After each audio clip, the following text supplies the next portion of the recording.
16번 문제.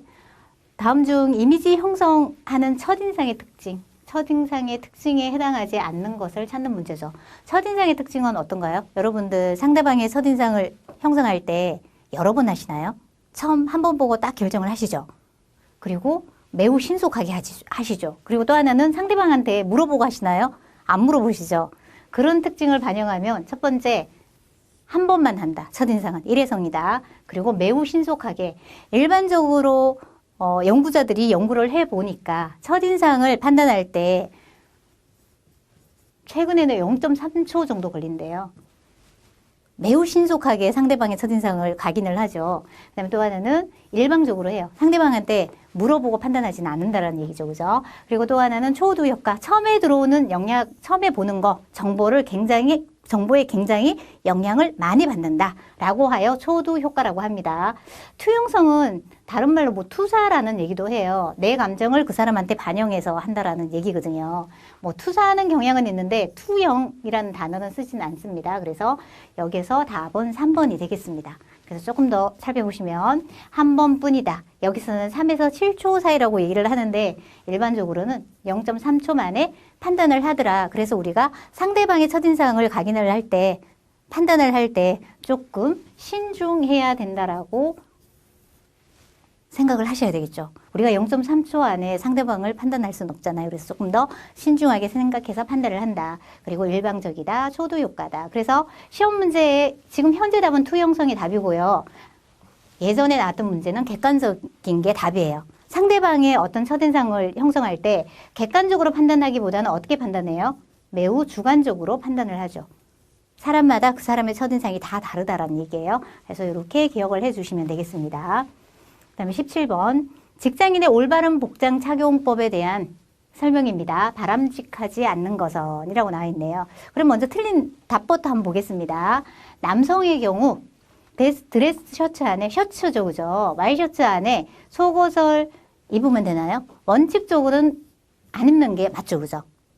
그래서 속옷을 입어 살이 비치지 않도록 한다가 아니고 원칙적으로 속옷을 착용하지 않는다. 이게 답이에요.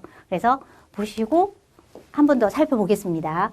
여기에서는 남성의 용무 복장에 대해서 설명을 해드릴게요. 일반적으로는 남성 복장이 더 많이 시험 문제에 나와요. 그래서 얼굴 부분은 한번 읽어보시면 될 것 같고요. 와이셔츠는 기본적으로 흰색을 하죠, 그죠? 흰색을 기본적으로 입으시고 속옷 착용은 금물이다 기억해 주시면 되고요. 와이셔츠는 목 부분과 손목 부분이 1에서 1.5cm 정도 보이도록 한다. 그래서 요 길과 길이를 얘기한다라고 보시면 되고요.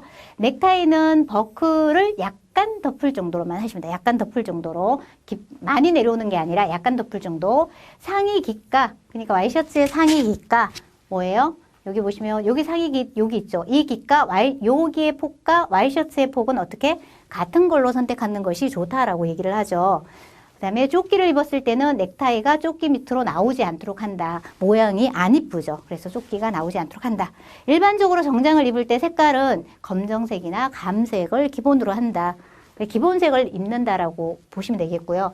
유행에 집착하지 않는다 보시면 되고요. 나머지 벨트, 그 다음에 양말이 시험 문제 잘 나와요. 양말은 정장을 입었을 때는 흰색 양말은 금물이에요. 그래서 조금 짙은 색깔의 양말을 신는다 보시면 되고요.